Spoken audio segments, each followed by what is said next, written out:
Hey, welcome to D-Lab. I'm going to do something a little bit different today. I've got a very cool instrument behind me, one of a kind. I have never ran across one of these before. So it is a Barker and Williamson, or as we call it BMW, Model 200 audio oscillator, built in around 1951. And back then, it cost, I think it was like $138, which is like $1,400 in today's rate, okay? It was built in Upper Darby, Pennsylvania. I don't know if they're still there. I know that B&W now makes antenna systems for ham radio usage. But this is a very cool instrument. It's in this real nice wrinkle finish, black metal enclosure. It's got some cool artwork. Let me zoom in on it and show you guys this thing before it leaves the hands of D-Lab.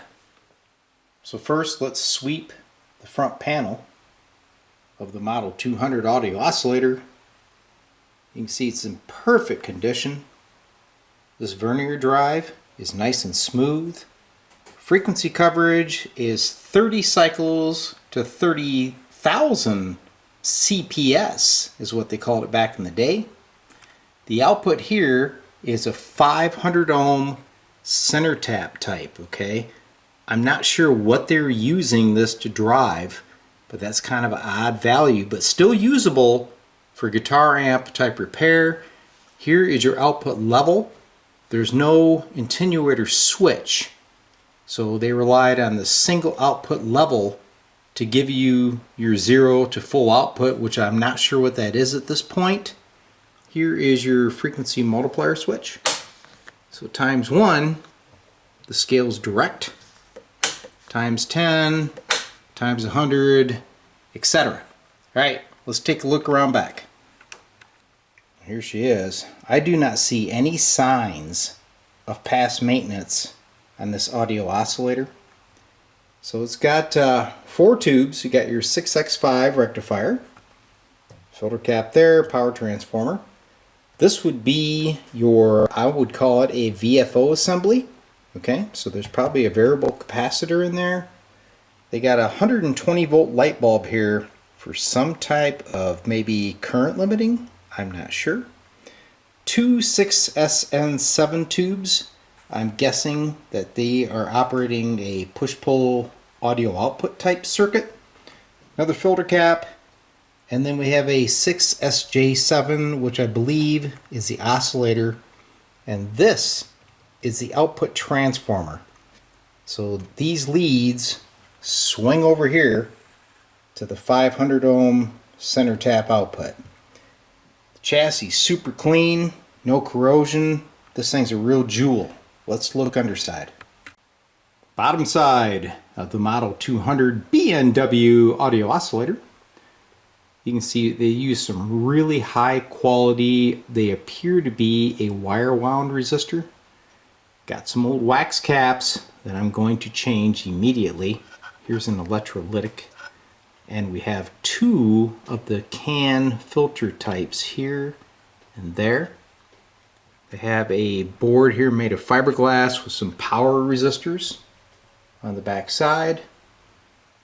Everything in here is top quality. Got wire wound pots. Man, this thing's nice. I wonder if it works. I brought her up slow on my Variac. We're in the ×1 position.